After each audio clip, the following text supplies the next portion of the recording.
d'hier et de demain. Et ce soir, je dois me souvenir du plus grand nombre de jours possible. Cette nuit, plus que toute autre nuit de ma vie, je veux me sentir vivant.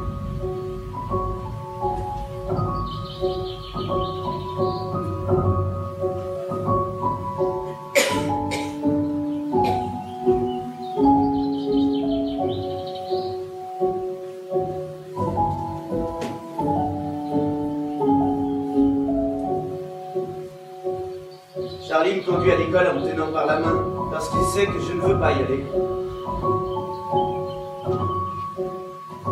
Je n'ai jamais eu de colle à ma chemise avant. Ça m'étrangle. Mes souliers semblent étrangement lourds à mes pieds. J'ai le cœur lourd aussi. L'école me fait peur. Big Joe n'a pas à y aller, lui. Et je ne trouve pas ça juste. Pas juste du tout. Il est beaucoup plus grand que moi, et même un peu plus vieux que Charlie. Mais Big Joe reste à la maison avec maman. Il est dans son arbre, et il chante. Il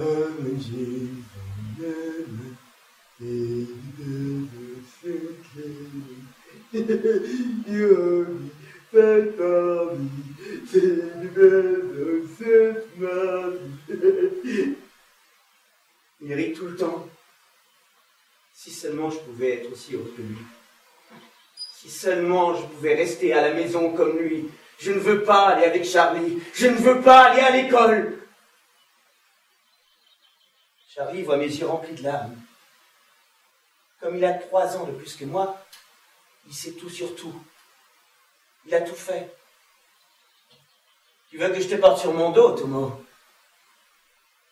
Je saute dessus, je m'accroche à son cou très serré en essayant de ne plus pleurnicher. Le premier jour, Tomo, c'est le pire. Mais c'est pas si terrible que ça. Je te jure. Chaque fois que Charlie dit « je te jure », je sais que ce n'est pas vrai. Devant l'école, on se range en 2 files d'une vingtaine d'enfants, en silence. J'en reconnais certains qui vont au catéchisme. Charlie n'est plus avec moi. Il est dans l'autre rang. Il me fait un clin d'œil. Je lui réponds, mais comme je ne sais pas cligner d'un seul œil, il éclate de rire. En rang! Mr. Munnings, c'est lui dont les terribles rages m'ont souvent été racontées par Charlie. Il me désigne du doigt, et tout le monde se retourne pour regarder. Ah, un nouveau. Un nouveau ajouté à mon lot de misère quotidienne. Votre nom, mon garçon? Thomas Peaceful. D'abord un Charlie Peaceful et maintenant un Thomas Peaceful. Un seul Peaceful ne suffisait pas. Comprenez bien, Thomas Peaceful. Ici je suis le Seigneur et Maître. Vous faites ce que je dis quand je le dis. Tu ne tricheras pas, tu ne mentiras pas, tu ne blasphémeras pas. Voilà mes commandements. Me suis-je bien fait comprendre? Oui, monsieur. Charlie et les grands suivent Mr. Munnings dans sa classe. On me conduit avec les petits, dont celle de Miss Hopkins.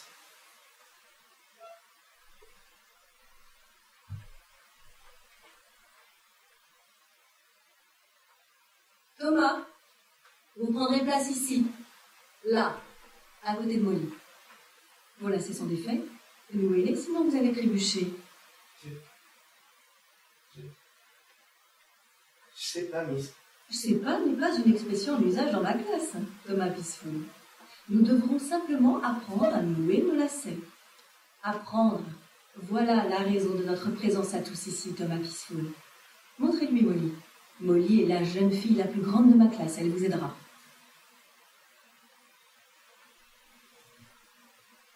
Pendant qu'elle est nue, Molly ne me jette pas un regard, mais j'aimerais bien qu'elle le fasse. Elle a les cheveux châtain foncé, de la même couleur que le vieux cheval de papa. Et brillant. J'ai envie de tendre la main pour le caresser. Il finit par lever les yeux vers moi. Je me suis fait une amie. À la récréation, dans la cour de l'école, j'ai envie d'aller parler à Molly. Mais impossible, car elle est entourée d'une troupe de filles qui ricanent. Elle n'arrête pas de regarder par-dessus leur épaule, de se moquer de moi. Je cherche Charlie. mais il s'amuse à éclater les marrons avec les grands. Alors je décide de défermer la lacet et de les refaire, comme Molly m'a montré.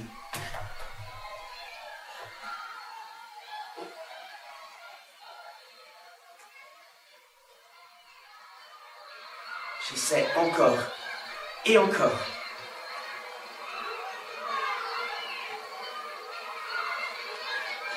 Oh,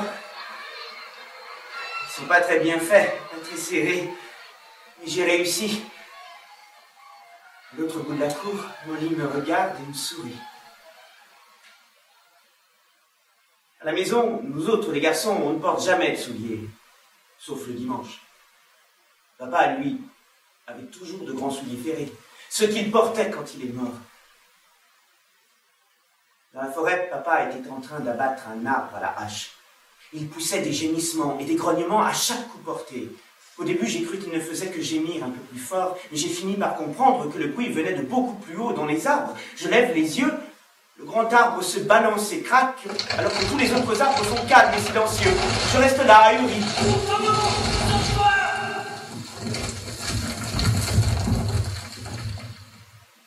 Quand je m'approche, c'est lui que je vois en premier. Je vois les semelles de ses souliers ferrés. Un de ses bras est tendu dans ma direction, le doigt pointé vers moi. Ses yeux sont ouverts. Et je sais qu'il ne me voit pas. Il ne respire pas. Je l'appelle en criant, je le secoue. Il ne se réveille pas. À l'église, maman, Pidgeot, Charlie et moi, on est assis tout devant. Jamais encore de toute notre vie on s'est retrouvés assis au premier rang. C'est toujours la place du colonel. Le cercueil est posé sur des tréteaux, avec papa à l'intérieur dans son costume des dimanches. Une hirondelle vole au-dessus de nos têtes pendant toutes les prières et les cantiques. Elle va de vitrail en vitrail dans le clocher, vers l'autel, à la recherche d'une sortie. Je suis sûr et certain que c'est papa qui essaie de s'échapper. Je le sais parce qu'il nous a souvent répété qu'il aimerait bien être réincarné en oiseau pour pouvoir voler librement, là où il voudrait. James Peaceful était un homme bon. Le colonel monte en chair. Un des meilleurs ouvriers que j'ai connus. Le sel de la terre, ne rechignant jamais à la tâche. La famille Peaceful Pendant est que au le service colonel humain poursuit depuis une voix 5 monocorde, je pense à tous les noms d'oiseaux que papa pouvait lui donner. sur le domaine. Pauvre vieux crétin. Pauvre vieux crétin. Vieux fou incapable. Vieux fou incapable. Et comment maman répondait toujours. C'est peut-être un vieux crétin, mais c'est lui, le colonel, qui paie les gages, et à qui appartient le toit qui nous abrite. Alors respecte-le.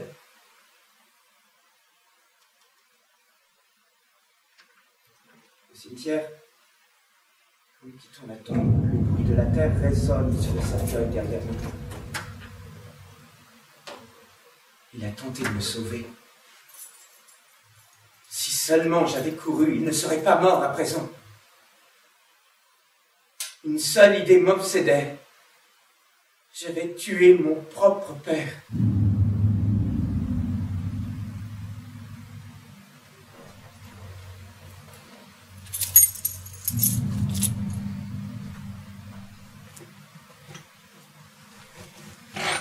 Moins 20.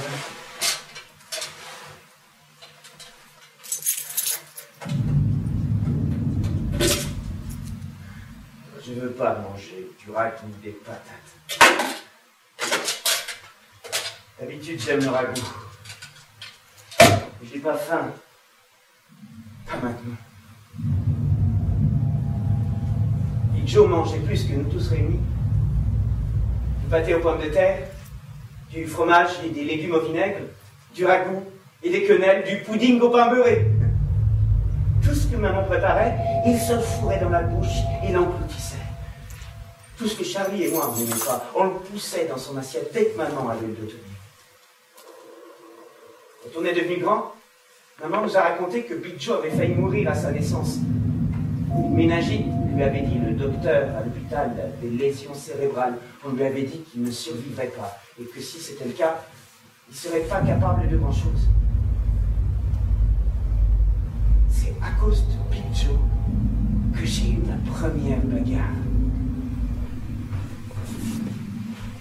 C'était la récréation. Pidgeot était venu à l'école pour nous voir, Charlie et moi. Il se tenait à la grille. et il nous observait les yeux brillants d'excitation. J'ai couru vers lui. Il a entrouvert son poing pour me laisser voir un orvet enroulé sur lui-même. Il est merveilleux, Big Joe. Alors, Big Joe est reparti par le sentier en fredonnant. Oh mon Dieu, c'est une belle you'll be fine party, une belle de fête Martine. Oh mon Dieu. Qui c'est qui a un frère débile? Quelqu'un me donne un grand coup sur l'épaule. Qui c'est qui a un frère débile? Qu'est-ce que t'as dit, Jimmy Parsons? Ton frère est un débile.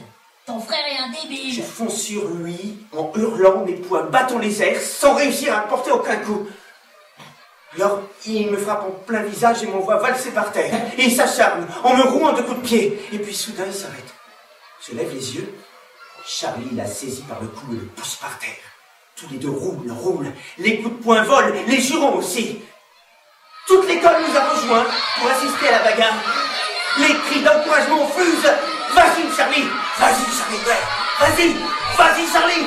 Vas-y, Charlie! Mais qu'est-ce que vous fichez? À ce moment-là, Mr. Munnings débarque. Il les sépare et les traîne dans sa classe. Heureusement pour moi, Mr. Munnings n'a pas remarqué que je saigne. Tous les deux ont droit à la badine. 6 coups chacun. Molly me rejoint. Elle me prend par la main et m'amène à la pompe. Elle mouille son mouchoir et tamponne mon nez, mes mains, mes genoux. Je saigne de partout. L'eau est froide. Elle fait du bien. Molly, elle a les mains si douces. J'aime bien Big Joe. Il est gentil. J'aime bien les gens gentils. Molly aime bien Big Joe. Molly aime bien Big Joe.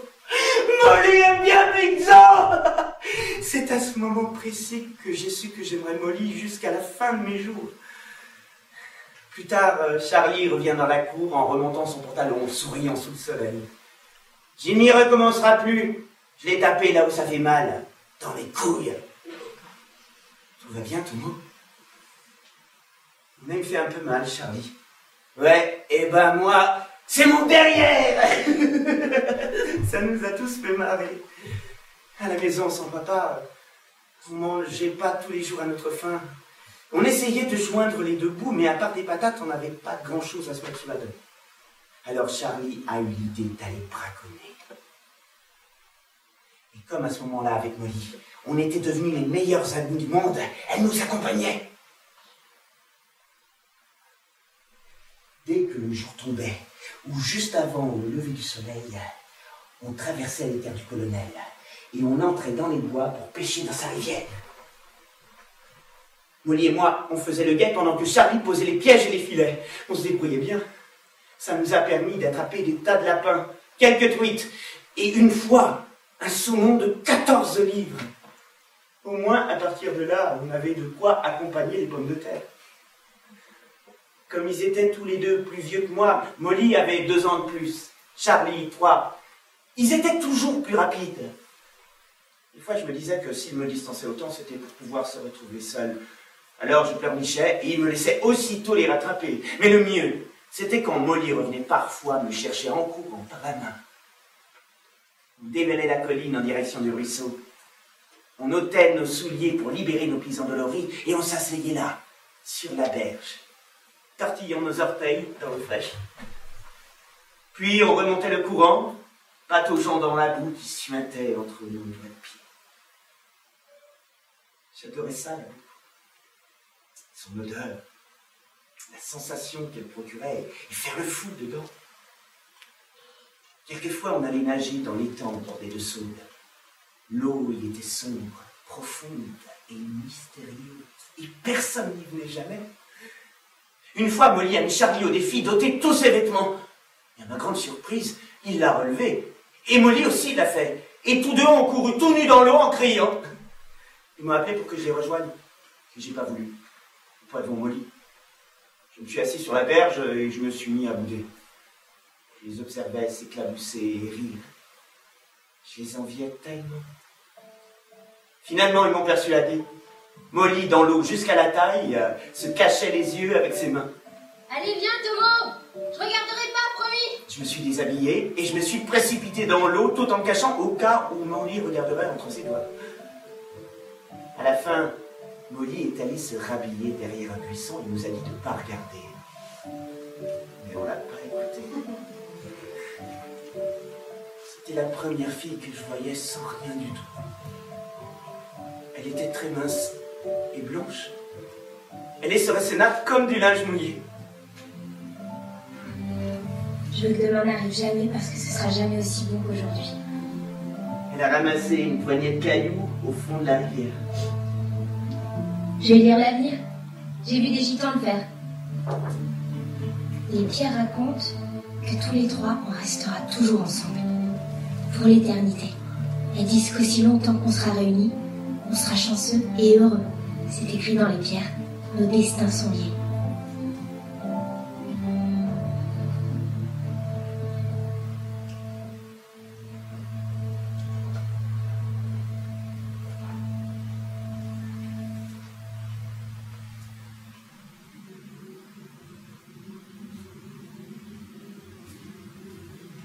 Minuit moins 10.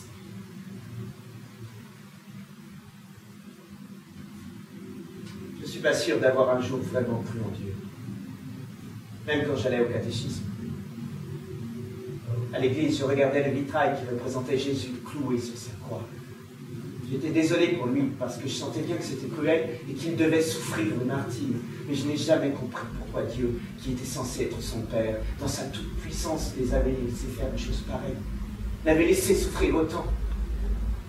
À cette époque et encore maintenant, je pensais que prier Dieu était tout aussi fiable, ou aussi peu que croiser les doigts, ou lire l'avenir dans les cailloux comme Molly. Mais si Dieu n'existe pas, est-ce que ça veut dire que le paradis n'existe pas non plus? Ce soir, je veux croire au paradis, qu'il y a une vie après la mort, que la mort n'est pas un point final, comme disait papa. Quand j'ai eu 12 ans, Charlie et Molly ont quitté l'école. Je me retrouvais seul. J'étais devenu un des grands de la classe de Mr. Mannings. À présent, je le détestais plus que je ne le craignais. Charlie et Molly avaient trouvé du travail à la grande maison. Molly comme aide-femme de chambre et Charlie au chenil du colonel. Charlie rentrait tard à la maison les soirs d'hiver. Il pendait son manteau au crochet de papa, laissait ses souliers dehors, sous le porche, là où papa avait l'habitude de laisser les siens. Se réchauffer les pieds au pas de la cuisinière, tout comme papa. Pour la première fois de ma vie, je me sentais vraiment jaloux de Charlie.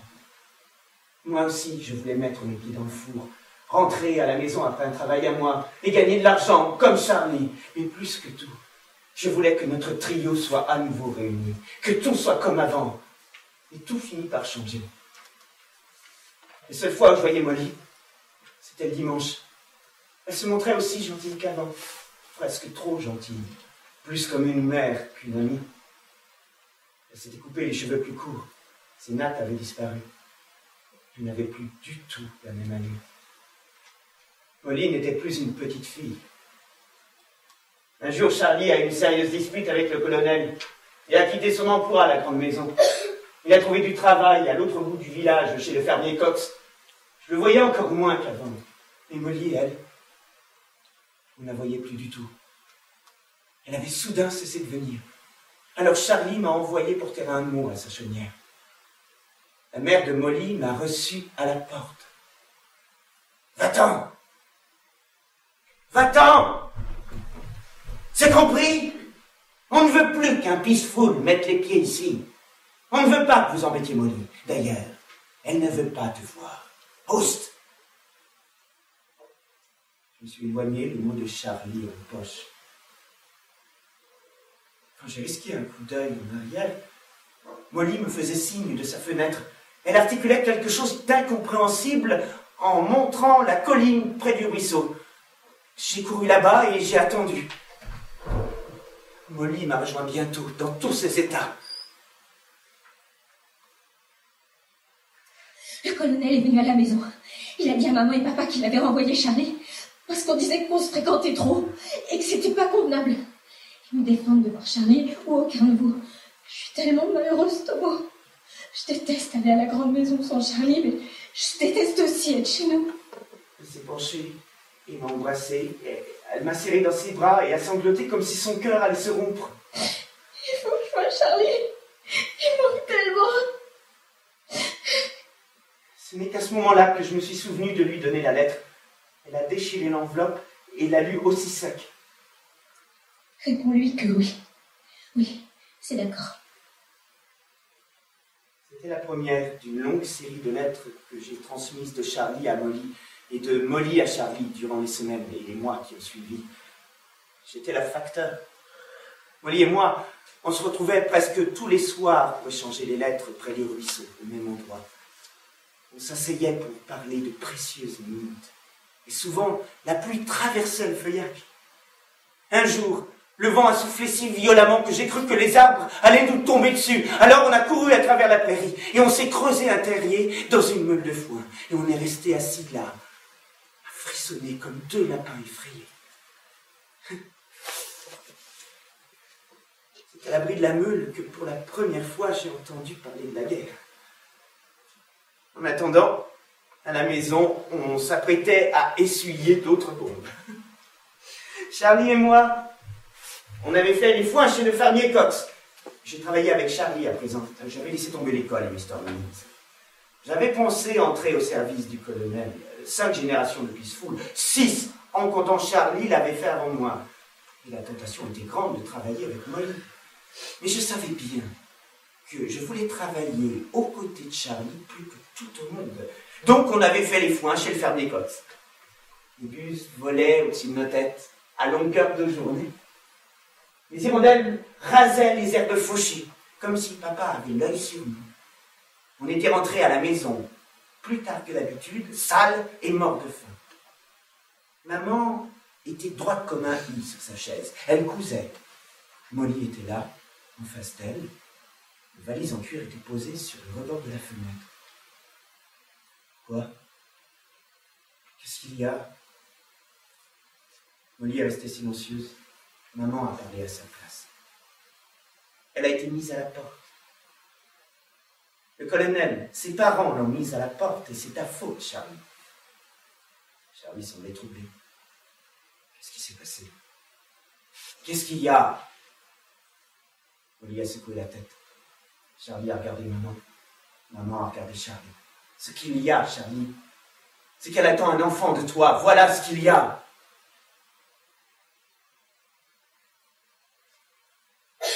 Ce soir-là, je me suis couché à côté de Charlie sans un mot. J'étais trop en colère contre lui pour encore lui parler un jour. Et à Molly aussi, d'ailleurs.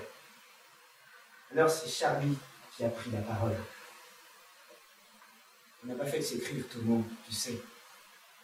On ne voulait rien faire dans ton dos, je te jure.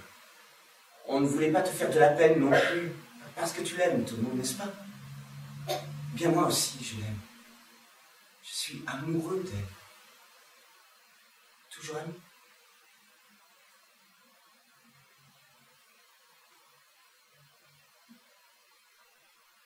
Toujours ami. Ils se sont mariés peu de temps après à l'église. Elle était presque vide. Il n'y avait que le pasteur, nous 5, et sa femme assise au fond. Tout le monde était au courant pour le bébé de Molly maintenant, et le pasteur n'avait accepté de les marier qu'à certaines conditions. Ni cloche, ni cantique. Il a expédié le service, comme s'il n'avait aucune envie d'être là. Une fois rentré à la maison, il n'y a pas eu de fête. Seulement du thé et du gâteau aux fruits.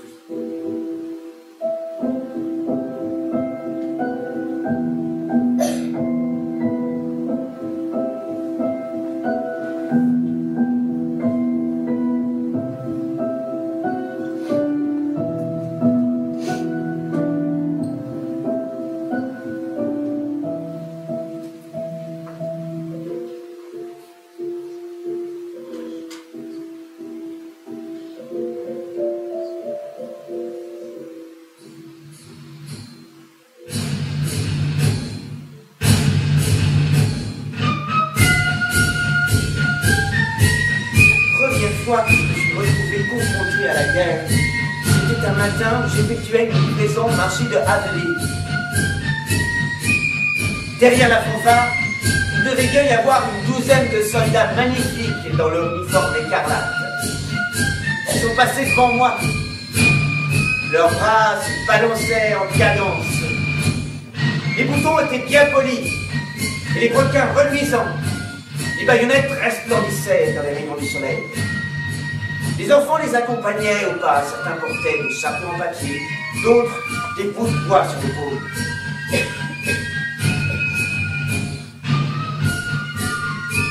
Les femmes jetaient des fleurs, des roses principalement aux pieds des soldats.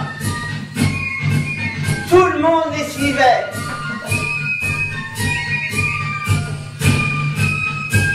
C'était le premier sergent-major que je voyais de ma vie. L'Union Jack à sa suite, il a monté les marches au milieu de la place du village. Mesdames et messieurs, jeunes gens, je ne vais pas tourner autour du pot. Je ne vous dirai pas que c'est la fête là-bas en France. J'ai déjà entendu suffisamment de bêtises comme cela. J'en reviens. J'ai tout vu de mes yeux vus. Je vous parlerai donc franchement. Ça n'a rien d'une promenade de santé. C'est un effort énorme qui vous est demandé. Mais vous n'avez qu'une seule question à vous poser sur cette guerre. Qui préférez-vous voir défiler dans vos rues? Nous autres ou les Boches? Car croyez-moi bien, mesdames et messieurs, si nous n'arrêtons pas leur progression en France, les Allemands pousseront droit jusqu'ici, jusqu'à nos portes. Ils viendront nous piétiner, brûler nos maisons, violer nos femmes, tuer nos enfants. Ils ont déjà vaincu cette brave petite Belgique, n'en ont fait qu'une bouchée. Et maintenant, ils viennent d'entamer la France comme un gâteau, à moins de les battre à leur propre jeu. Ils nous engloutiront de la même manière. Alors, est-ce que vous allez tolérer les Boches ici? Oui ou non? Non, a hurlé la foule. Et j'ai hurlé avec. Allons-nous leur botter les fesses une bonne fois pour toutes? Oui. Avons-nous rougi? Très bien.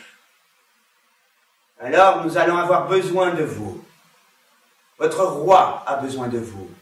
Votre pays a besoin de vous. Et tous ces courageux jeunes Français ont besoin de vous aussi. N'ayez qu'une seule chose à l'esprit, jeunes gens. Toutes les dames adorent les militaires. Je vous l'atteste. Les filles se sont mises à glousser et à rire, les garçons ont rougi. Quel jeune gars parmi vous aura assez de cran pour venir chercher le shilling du roi? Qui va montrer l'exemple? Je recherche des garçons au corps dur comme le chêne. Des gars qui aiment leur roi et leur patrie. Des hommes qui détestent ces misérables Boches. Alors un premier s'est avancé. Je l'ai reconnu tout de suite. C'était le grand Jimmy Parsons, le garçon à qui Charlie avait donné un coup de pied dans les couilles. Encouragé par les cris de la foule, d'autres ont bientôt suivi. Soudain, je sens quelqu'un me pousser violemment dans le bas du dos. Une vieille dame édentée me désigne de son doigt crochu. Vas-y, mon garçon, va te battre. C'est le devoir de tout homme de se battre quand sa patrie l'appelle. Voilà ce que je dis. Allez, t'es pas un lâche, hein? Je n'ai pas pris la fuite. Pas tout de suite. Je me suis éloigné d'elle, me soustrayant à la foule, en espérant que personne ne me remarque. Poule mouillée! Poule mouillée! Alors j'ai pris mes jambes à mon cou et j'ai descendu la rue déserte. J'ai poursuivi mon chemin. Poule mouillée! Les mots de la vieille édentée résonnaient dans ma tête. Poule mouillée! Ceux du sergent-major aussi. Poule mouillée! Poule mouillée! J'ai repensé à l'allure de ces hommes beaux et virils, et je me suis dit que Molly m'admirait si moi aussi j'avais un uniforme écarlate, et qu'elle m'aimerait peut-être si je m'engageais. J'ai couru jusqu'à la maison. On venait à peine de s'installer pour souper quand j'ai pris la parole. Le fermier Cox m'a envoyé au marché ce matin. Il y avait l'armée qui recrutait. Jimmy Parsons s'est engagé, avec beaucoup d'autres. À ce moment-là, maman m'a interrompu. Ne t'inquiète pas, Tono. Ils ne peuvent pas te forcer à partir. De toute façon, tu n'as pas l'âge. J'ai presque 16 ans. Il faut en avoir 17, a dit Charlie. Qu'est-ce que tu veux qu'il fasse avec des gosses? J'espérais qu'il ait raison. Puis, Molly a poursuivi les mains posées sur son ventre arrondi. Il ne devrait pas envoyer les hommes non plus. Qu'est-ce que les femmes sont censées faire après? Se débrouiller toutes seules. Et les mères, comment font-elles? Tu vas pas t'en aller, Charlie, n'est-ce pas? Pour être honnête, Moll, ça me turlupine pas mal depuis quelque temps. J'ai pas envie de partir. Je pourrais tuer un rat s'il me mordait. Je pourrais tuer un lapin pour le manger. Pourquoi je devrais tuer un Allemand? J'en ai jamais croisé d'Allemands. Mais j'ai vu les listes dans les journaux. Tu sais, tous les morts et les blessés. Des pages entières. Pauvre diable. C'est carrément injuste, tu ne trouves pas? Moi ici, profitant de la vie pendant qu'eux sont là-bas. Tout ça n'est pas si terrible, Molly. Hier, j'ai vu Benny Cobblestone qui crânait au pub dans un bel uniforme. Il était en permission. Il disait que c'est la débandade chez les Allemands en ce moment. Un effort de plus d'après lui, et ils rentreront bientôt à Berlin en courant, la queue entre les jambes. Alors tous nos gars reviendront au pays. Et avec un peu de chance, je serai rentré pour arroser la naissance du bébé. Et puis, Tomo prendra soin de toi. Ce sera lui, l'homme de la maison. Hein, Tomo? Je reste pas. Je pars avec toi, Charlie.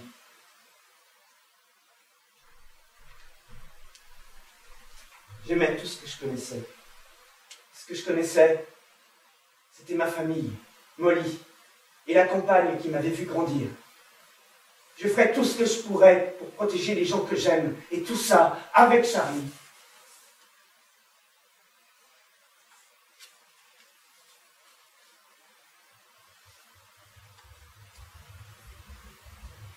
« 2h15.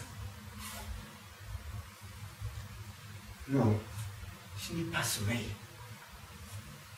Je devrais pouvoir résister au sommeil à présent. J'ai dû le faire si souvent quand je montais la garde dans les tranchées. Je ne rêvais alors que de cet instant où le sommeil vient vous prendre, où on se laisse aller à la chaleur du néant. Pour cette nuit, quand la fin du jour, je pourrais me laisser aller. Je pourrais dormir.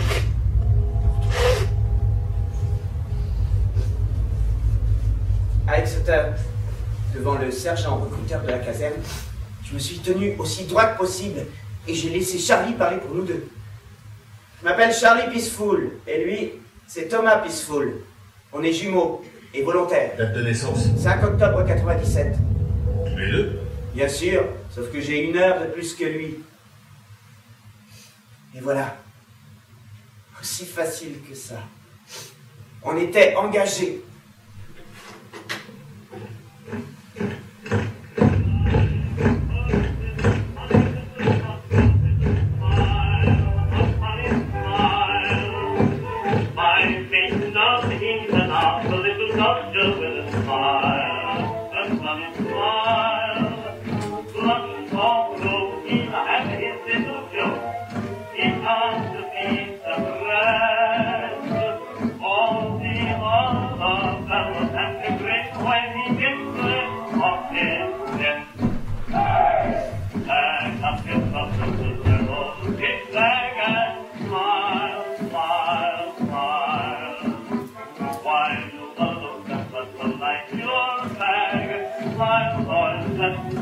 Restez tranquille, rentrez à l'avant, sortez la poitrine.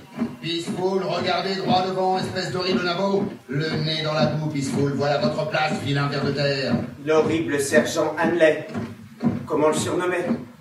Notre persécuteur en chef au camp d'entraînement de Salisbury Plain. Il ferait tout son possible pour faire de nos vies un enfer. Une vie en particulier, celle de Charlie. Pour qui vous prenez-vous, Peaceful? La meilleure de nos recrues? Eh bien non. De la vermine, voilà ce que vous êtes. Et moi, je dois faire de vous un soldat. Qu'est-ce que c'est que cet insigne à votre casquette? Il est de Traviole. Charlie Peaceful, vous êtes une verrue sur la face du monde. Vous êtes quoi? Content d'être là, sergent! Les requins qu'on nous avait donnés étaient raides et beaucoup trop grands. Il n'y avait pas de pointure plus petite. On avait des dégaines de clowns. 2 clowns, en casque et en kaki. Dans le régiment, il y avait des douzaines d'autres gars trop jeunes. Tous les garçons dont ils avaient besoin, ils les prenaient.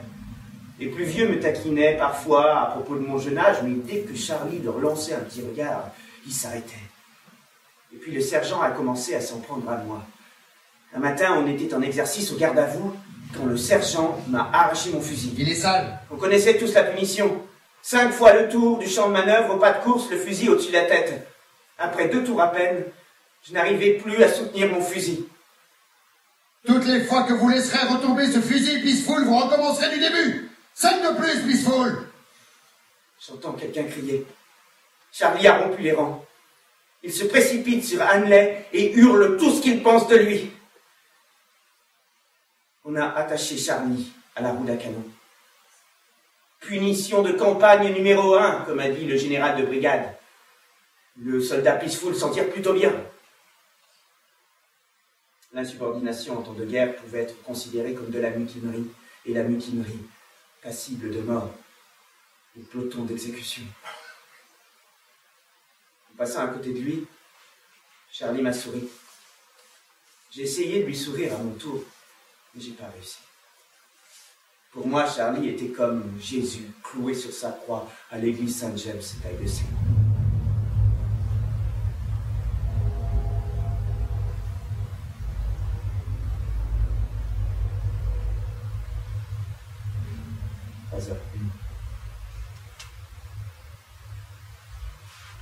Je continue à faire des bains. À chaque fois, je place la montre contre mon oreille et j'écoute le tic-tac. Il est toujours là, et prenant doucement les secondes, puis les minutes, et les heures. Charlie me disait que cette montre ne s'arrêterait jamais, que jamais elle ne me laisserait tomber, sauf si j'oubliais de la remonter. La meilleure montre du monde, me disait-il. Une montre merveilleuse. C'est pas vrai. Si cette montre était si merveilleuse que cela, elle ferait beaucoup plus que simplement donner l'heure. Toutes les vieilles montres le font. Une montre vraiment merveilleuse, elle fabriquerait le temps. Alors quand elle s'arrêterait, le temps lui-même se suspendrait. Cette nuit ne s'achèverait jamais. Et le jour ne se lèverait pas non plus. Charlie disait toujours qu'on ne fait qu'emprunter notre temps de vie ici-bas.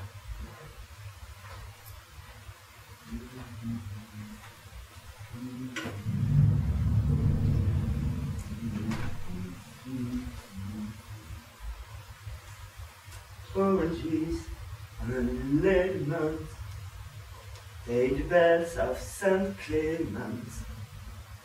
You owe me 5 farthings, say the bells of St. Martin's. When will you pay me? Say the bells of Old Bailey. When I grow rich, say the bells of Shoreditch. On nous a annoncé qu'on nous envoyait en France, et on a tous été soulagés. On laissait le sergent Hanley loin derrière nous. When will that be? Say the bells of Old Bailey. When I grow rich, say the bells of Shoreditch. When will that be? Say the bells of Stepney. I'm sure I don't know.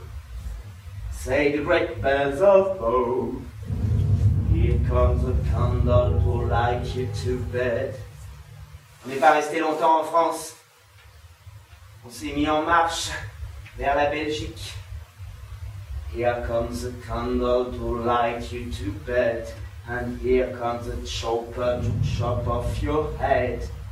Chip, chop, chip, chop. The last man is dead.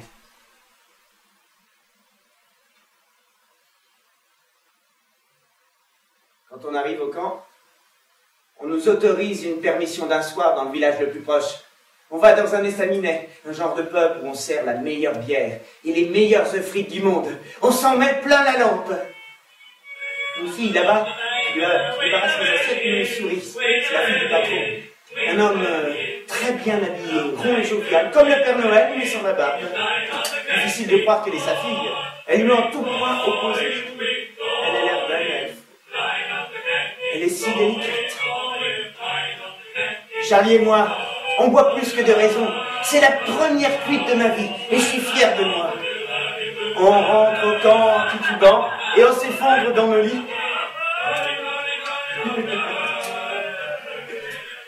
Le lendemain matin, on se met en marche pour le front. C'est comme si la route nous menait directement dans la terre. Comme si elle se transformait en tunnel sans plafond, en boyau de communication. Maintenant, on ne doit pas faire de bruit. Pas un mot, pas un chuchotement. Si les mitrailleurs allemands nous remarquent, nous sommes faits. On croise une file de soldats qui remontent. Ils ont le regard sombre. Inutile de demander pourquoi, la réponse est évidente.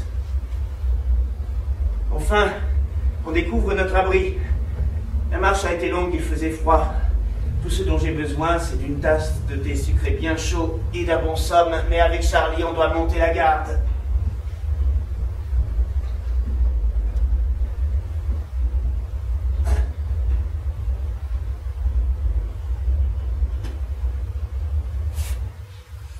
Pour la première fois, je jette un œil à travers les barbelés sur le No Man's Land qui nous sépare de la tranchée ennemie. Ça fait moins de 200 mètres à ce qu'on nous a dit. La nuit, c'est interdit de fumer dans la tranchée.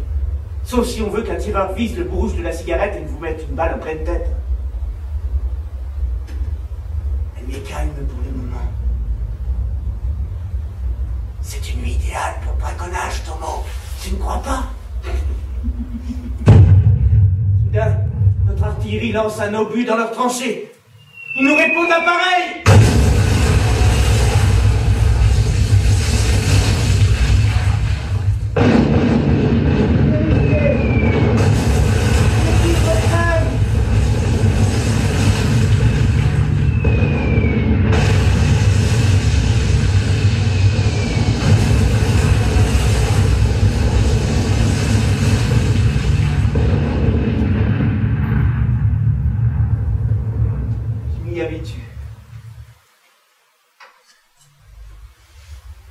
La tranchée et notre abri ont été laissés dans un désordre épouvantable par nos prédécesseurs. Il nous faut tout ranger à cause des rats. Les rats, c'est moi le premier qui suis tombé dessus. J'ai été chargé de consolider le mur de l'abri de la tranchée. Je plonge ma pelle et je tombe sur un lit plein de rats. Il en sort des tas qui tombent en cascade sur mes bois-de-quin. L'espace d'un instant, la surprise me pétrifie, mais je m'empresse de les enfoncer tous à coups de talons dans la boue pour les noyer. Peine perdue. N'arrive à en tuer aucun. L'autre fléau quotidien, c'est les poux. On doit les brûler avec le bout rouge des cigarettes. Ils nichent où ils peuvent, dans les plis de la peau ou des vêtements. Vivement qu'on puisse prendre un bon bain et qu'ils se noient tous. Et la pire des calamités, ce n'est ni les rats, ni les poux. Le pire, c'est la pluie incessante. Elle ruisselle dans le fond de la tranchée, la transforme en fossé boueux, une boue puante et si collante qu'on dirait qu'elle veut te retenir, t'aspirer et te noyer.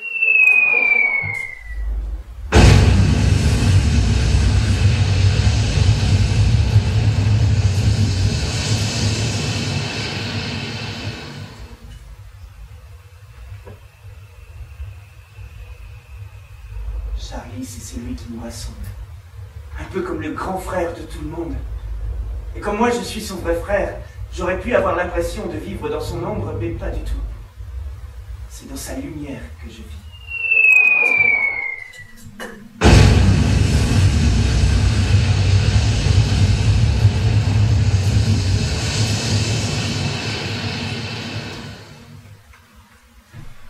Le quartier général a donné l'ordre à des patrouilles de sortir voir quels régiments sont venus renforcer les lignes ennemies. À quoi ça peut bien servir, on n'en sait rien. Les avions de reconnaissance font ça presque tous les jours. C'est bientôt mon tour. Et celui de Charlie. Le capitaine Wilkie prend la tête de la patrouille. Il nous dit qu'on devra faire un prisonnier pour l'interroger. On nous donne double ration. Double ration, bravo. Ça me réchauffe l'hélico de la racine des cheveux à la pointe des pieds.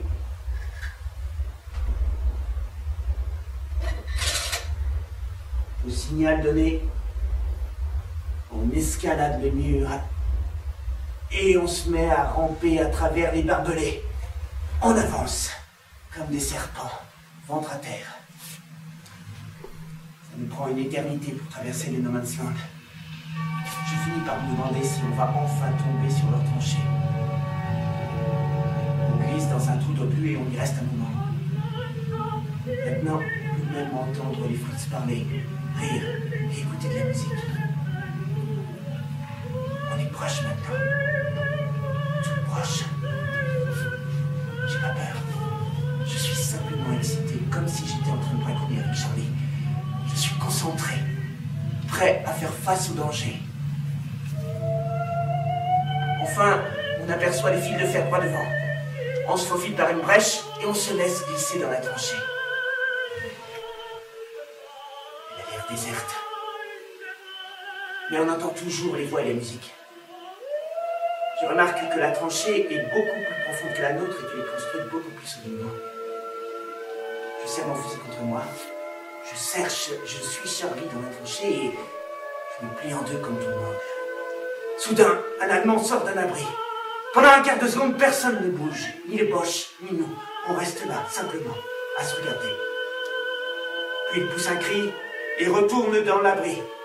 Je ne sais pas qui a lancé une grenade, mais je me projette contre lui. Des cris et des coups de feu sortent de l'abri, puis plus rien. Le silence. La musique s'est arrêtée. On jette un œil à travers la fumée. Plusieurs Allemands sont étendus, immobiles, tous morts, sauf un, qui est là, nu, couvert de sang, et il tremble. Je tremble aussi. Il tient ses mains en l'air, et il gémit. Le capitaine Wilkie jette sur ses épaules un manteau et le pousse devant lui. On sort de la tranchée à tâtons, à travers les barbelés allemands, et on reprend notre course. L'espace d'un instant, je pense qu'on s'en est tiré à bon compte. Mais une fusée éclairante, bientôt dans le ciel, et on se retrouve soudain, éclairé comme en plein jour. Je me jette à terre. Comme il est impossible de se déplacer, mieux vaut faire le mort, les yeux fermés. Je pense à Molly. Si je dois mourir, je veux que mes dernières pensées soient pour elle. Mais finalement, je demande pardon à papa pour ce que j'ai fait. Je ne voulais pas le tuer.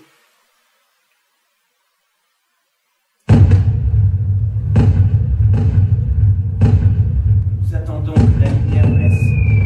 Le capitaine Wilkie nous remet sur pied. Et on reprend notre course en trébuchant. Puis, c'est le bombardement qui reprend. On saute dans un cratère. C'est comme si on avait réveillé toute l'armée allemande. Je me recroqueville avec Charlie et l'Allemand, tous les trois cramponnés l'un à l'autre. Du lieber Gott, du lieber Gott, Gott, Gott. C'est presque le même mot qu'en anglais. Gott. Dieu, il est en train de prier.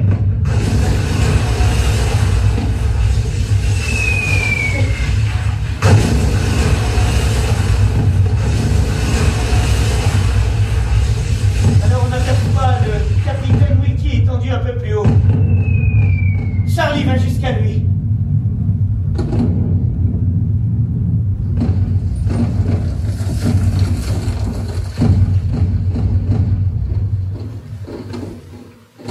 À la faveur d'une brume matinale, on a réussi à regagner nos tranchées. Charlie a porté le capitaine Wilkie sur son dos tout au long, jusqu'à ce que les brancardiers aient pris le relais. Une fois sur la civière, le capitaine Wilkie a serré la main de Charlie un moment. « Prenez ma montre, Peaceful. Grâce à vous, j'ai droit à un peu plus de temps sur cette terre. » Elle est merveilleuse, chef. Sacrément merveilleuse.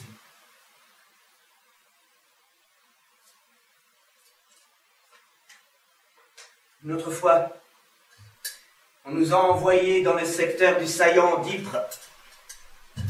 En la traversant, je me suis demandé si ça valait bien la peine qu'on se batte pour ça. Il n'y avait plus de ville, enfin plus rien qu'on pût encore appeler une ville, que des décombres et des ruines, et plus de chiens et de chats que de civils. Aucun d'entre nous n'osait chanter ou parler. Quand on est arrivé aux nouvelles tranchées, une puanteur douceâtre envahissait les lieux. On savait tous d'où ça venait, et certainement pas de cette eau croupie ou de la boue, et personne ne pipait. Le lendemain matin, je suis de garde. La brume se lève sur le No Man's Land. Un terrain vague, ravagé, voilà tout ce que je vois. Pas un champ, pas un arbre, pas un seul brin d'herbe. Rien qu'un terrain boueux couvert de cratères. Je vois d'étranges formes un peu partout le long de la ligne de nos barbelés. Des corps pas encore enterrés. Après la garde, on retourne dans l'abri et on se fait du thé quand les bombardements reprennent.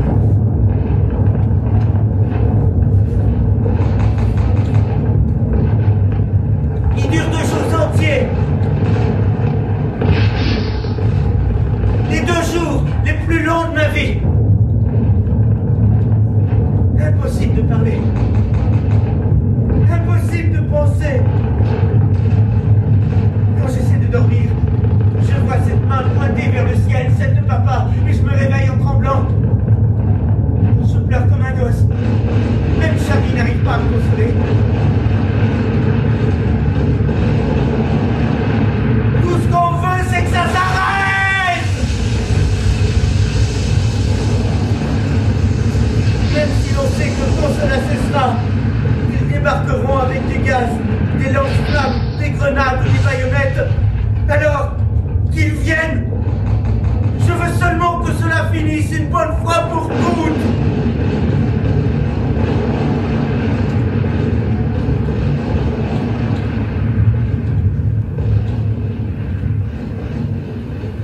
Quand finalement les bombardements cessent, on nous somme de monter sur le parapet de Kir, baïonnette au fusil. On essaie de distinguer tant bien que mal à travers la fumée ce qui nous fait face. Surgissant de la fumée, on les voit arriver. Ils avancent vers nous. La baïonnette étincelle, d'abord 1 ou 2, des centaines, des milliers. Les coups de feu retentissent sur tout le front. Je tire aussi, sans viser. Je tire, je recharge mon fusil et je tire encore. Les Allemands s'en moquent. Ils nous foncent dessus comme une invincible armée. Je vois leurs yeux furieux quand ils atteignent le barbelé. Nos fils de fer les arrêtent. Et ceux qui trouvent une brèche sont abattus avant même d'atteindre nos tranchées. Les autres ont fait demi-tour maintenant. Ils s'enfuient en courant maladroitement. Je sens un sentiment de triomphe m'envahir. Pas à cause de notre victoire, non, mais parce que je suis resté avec les autres. Parce que je n'ai pas pris la fuite. T'es pas un lâche, hein? Non, ma bonne dame. Je n'en suis pas là. À ce moment-là, un cri retentit. Les gaz! Les gaz! L'écho se propage dans toute la tranchée. L'espace d'un instant, la terreur nous glace. On imagine ce nuage meurtrier dont on nous a si souvent parlé nous engloutir. Ces vrais immortels sont en chasse, frayant leur chemin en longues mèches jaunes. Elles me flairent, elles me cherchent. Et le gaz fond droit sur moi dès qu'il m'aperçoit. Mon Dieu, je me dis, ne respire pas. Je vois des hommes fuir, ils chancellent, tombent. Je n'ai plus d'air. Impossible de courir sans respirer.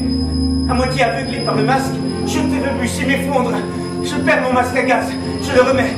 Mais j'ai repris mon souffle. Et déjà mes yeux me piquent, mes poumons me brûlent. Je tousse, j'ai des hauts le cœur, je suffoque. Peu m'importe où je fuis, l'important c'est d'échapper au gaz. Enfin, je suis hors d'atteinte.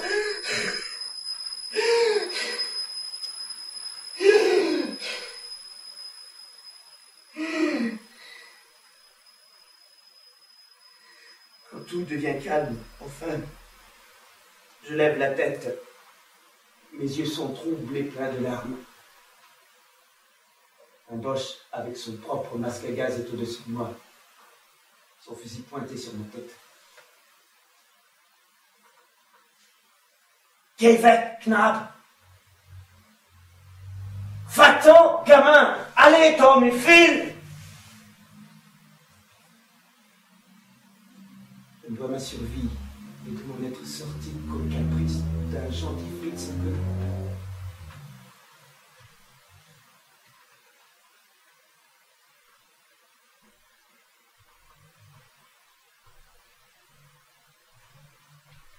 Plus tard, à l'hôpital de campagne, J'ai entendu dire qu'on avait contre-attaqué et repris nos tranchées sur le front.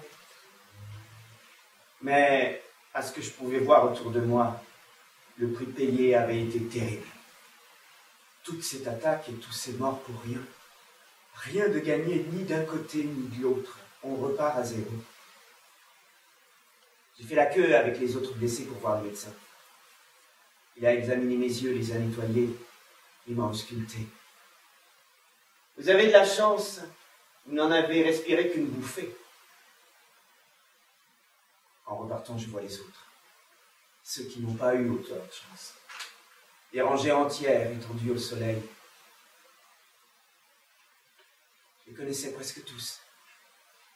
Je ne les reverrai jamais. Tous morts. J'ai passé ma soirée dans l'estabinets à noyer ma colère dans la bière. Et c'était bien la colère que je noyais, pas le chagrin. J'étais dans un tel état d'ébriété que j'ai même songé à déserter. Il me suffisait de rejoindre la Manche et de trouver un bateau et de rentrer par n'importe quel moyen. J'ai regardé autour de moi. Il y avait bien une centaine de soldats ce soir-là. Et tous avaient l'air aussi seuls que moi. Il faisait une chaleur étouffante. Et l'atmosphère était enfumée de tabac. On aurait dit du gaz. J'arrivais à peine à respirer. J'ai été pris de terribles quintes. Alors je suis sorti pour prendre l'air. Tommy? C'était elle. Elle portait une caisse de bouteilles de vin. T'es malade? On est resté là quelques instants. J'avais envie de parler, mais je n'avais pas confiance en moi. Je me suis soudain retrouvé, submergé par les larmes. Molly à la maison manquait tellement. T'as quel âge? 16 ans. Comme moi. Je t'ai déjà vu, non? Je m'appelle Anna. Je m'appelle Tomo. C'est vrai alors que tous les soldats anglais s'appellent Tommy? Non, pas Tommy, moi c'est Tomo. Je lui ai raconté que je travaillais à la ferme. Elle m'a conduit à l'étable et m'a montré le cheval de trait de son père. Il était massif et magnifique. Nos mains se sont touchées en caressant. Alors elle m'a embrassé, m'a touché la joue du bout des lèvres. J'ai laissé. Et je suis retourné au camp sous la lune en chantant à tue-tête. Oranges and lemons, say the bells of St. Clement, you owe me £5, say the bells of St. Martin's. Charlie m'a accueilli avec un sourire narquois. Quand tu auras entendu ce que je vais te dire, Tomo, tu n'auras pas l'air si content. Le nouveau sergent, c'est ce maudit horrible Hanley.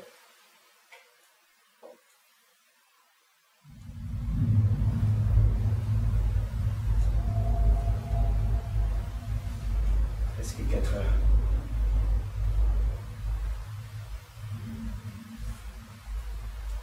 Le jour se profile dans le ciel. Ce n'est pas encore la pâle lueur de l'eau, mais la nuit perd de son obscurité de manière certaine.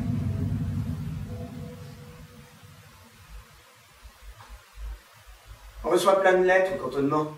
Elles arrivent beaucoup plus rapidement sur le front qu'à la maison. Charlie n'avait que Molly à l'esprit. Il lui a écrit presque tous les jours. Un matin, on a reçu chacun une lettre de la main de Molly. Charlie ouvre la sienne et se met à pleurer. J'ouvre la mienne. Mon cher Tomo. Mon cher Tomo. J'écris pour t'annoncer que j'ai eu un adorable petit garçon. Charlie et moi, on s'est mis d'accord avant votre départ pour lui donner un nom. Ce sera Tomo, comme son nom plus courageux. Un jour, cette effroyable guerre sera terminée et on sera à nouveau réunis. Et alors, le petit Tomo verra son papa et son oncle. Et ça le fera sourire. Big Joe, lui, sourit toujours. Le petit Tomo a le large sourire de Big Joe. Il a les cheveux noirs de Charlie et 18 noisettes. C'est pour toutes ces raisons que je n'aime plus ce que je ne puis dire. La Molly. Pour toutes ces raisons que je l'aime plus que je ne puis dire. Je regardais Charlie. Il essuyait ses larmes. Il semblait plus déterminé que jamais. Et j'en connaissais la raison. Une fois de plus, on s'est retrouvés à avancer dans les tranchées pendant la nuit. Par centaines. Pour renforcer les lignes, comme il me disait. Ce qui voulait dire qu'il fallait s'attendre à une énorme attaque. On allait se retrouver dans un sacré pétrin. L'explosion me projette tous au sol. C'est le premier obus. Il y en aura des milliers. Je suis terrifié. Je me retrouve recroquevillé au sol, hurlant pour que cela cesse. Alors je sens Charlie s'allonger près de moi et me serrer dans ses bras pour me protéger. Il commence à chanter à mon oreille. Oh, the Jesus never say the bells of St. Clement. Et bientôt, je me mets chanter avec lui. Au lieu de hurler, je chante. When will you play me? Say the bells of Old Bailey. Et en moins de temps qu'il ne faut pour le dire, toute la tranchée reprend en chœur. When will you play me? Say the bells of Old Bailey. Mais le déluge continue si bien que ni Charlie, ni Oranges and Lemons n'arrivent à dissiper la terreur qui s'engouffre en moi, m'envahit et éteint la dernière lueur de courage qu'il me reste. Je n'ai plus à présent que ma peur.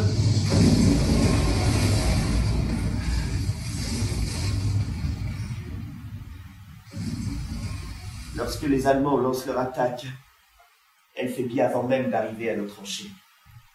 Ils font demi-tour. Nous attendons le signal et nous sortons de notre trou. Je sors parce que les autres sortent. J'avance comme sous l'effet d'une transe, comme projeté à l'extérieur de moi-même. Le sang coule sur mon visage. La tête me brûle, une telle douleur. Je me sens tomber. C'est chaud, confortable et c'est calme.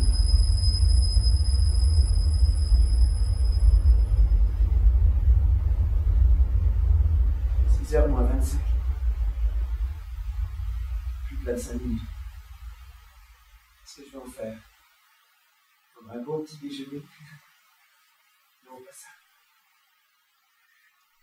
Crier, à quoi bon? Prier, pourquoi? Demander quoi? À qui? Arrivera ce qui doit arriver.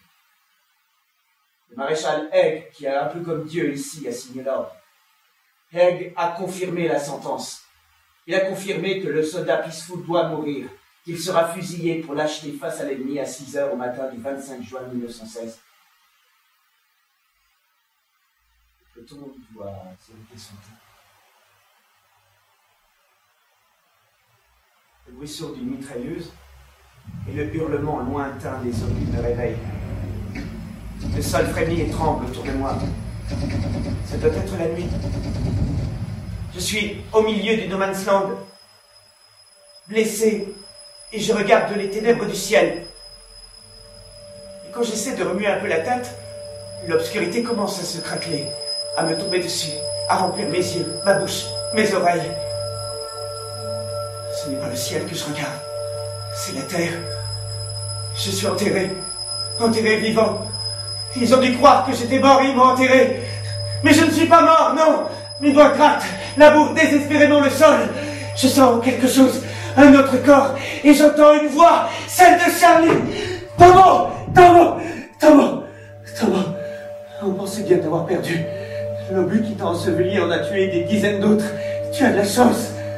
Moi, je ne sens plus mes jambes, je crois que j'ai perdu beaucoup de sang.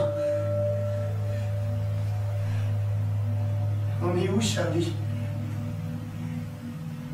Au beau milieu de ce satané no man's land, dans un vieil abri allemand.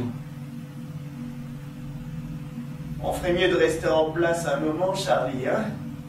Rester en place? Rester en place? Vous êtes pire que votre frère, Peaceful. Les ordres sont de porter l'attaque et de tenir vos positions. Il ne reste qu'une 50aine de mètres pour atteindre les tranchées allemandes. Debout, vous tous! Bon Dieu, mais qu'est-ce qui vous prend? Relevez-vous, bon sang! Debout! Alors je m'entends dire tranquillement d'abord. Je crois qu'on est tous du même avis, sergent. Si vous nous faites sortir maintenant, les mitrailleurs vont tous nous faucher. Peut-être qu'on pourrait rester et attendre qu'il fasse nuit pour rentrer. Il n'y a pas de raison pour qu'on sorte et qu'on se fasse tous descendre pour rien, sergent. Est-ce que vous êtes en train de désobéir à mes ordres, soldat Peaceful? Non, sergent, je vous donne simplement mon avis, notre avis à tous. Je vous dis, moi, Peaceful, que si vous ne nous suivez pas quand nous sortirons, ce ne sera pas la punition de campagne que vous écorperez dans votre frère, ce sera la cour martiale, le peloton d'exécution. Vous m'entendez, Peaceful? Vous m'entendez bien? Oui, sergent, je vous entends.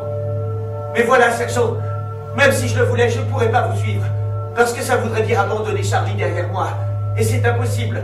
Il est blessé. Je ne crois pas qu'il puisse marcher, alors courir, je ne le laisse pas. Misérable vermine. Restez en place, je devrais vous abattre. Bon Dieu, mais qu'est-ce qui vous prend?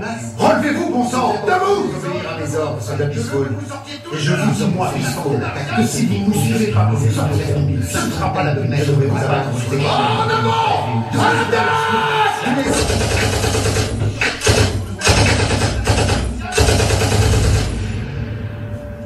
Pauvre diable.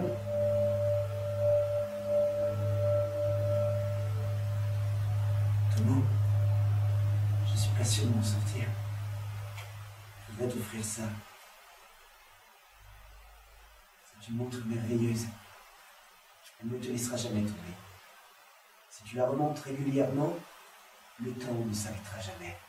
Et alors quand tu rentreras à la maison, petit Tomo pourra la voir. Il y a tout le temps devant lui. Charlie s'est endormi. J'ai dû m'endormir aussi, parce que quand j'ai ouvert les yeux, le sergent Hanley me toisait sous son casque et le regard plein d'une haine glaciale. On a attendu. Mais à la tombée du jour, il n'y avait aucun signe de vie de ceux qui s'étaient joints à Hanley de cette décharge. Dans l'obscurité de la nuit, on a rejoint nos lignes, à travers une action. C'est moi qui ai porté Charlie sur mon dos tout au long.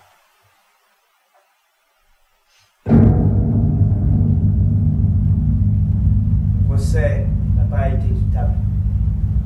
Ils avaient décidé que j'étais coupable avant même de s'asseoir. Ils étaient 3. Un brigadier et 2 capitaines. Je leur ai tout raconté, je n'allais pas leur cacher quoi que ce soit. Oui, j'ai désobéi au sergent Hanley. Son ordre était stupide, suicidaire, ça on le sait tous. Puis il fallait que je reste pour prendre soin de mon frère, Charlie. Il savait que des dizaines de gars, et même plus, avaient été balayés pendant l'assaut. Il savait que j'avais raison, mais ça n'a fait aucune différence. Parce qu'il y avait une énorme offensive qui se préparait dans la Somme. Et qu'il voulait faire de moi un exemple. Le brigadier a dit que j'étais un moins que rien. Moi, un moins que rien. J'étais pas un moins que rien pour Molly, pour Charlie non plus, ni pour maman, Big Joe ou papa. Le procès en cour martiale a duré en tout et pour tout moins d'1 heure. C'est tout ce qu'ils m'ont accordé. 1 heure. Pour la vie d'un homme.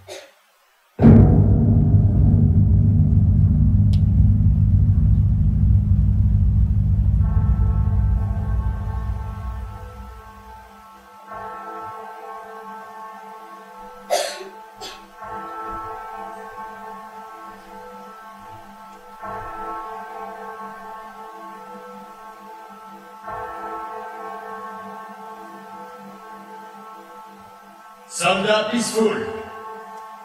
Soldat Peaceful! On joue? Prêt?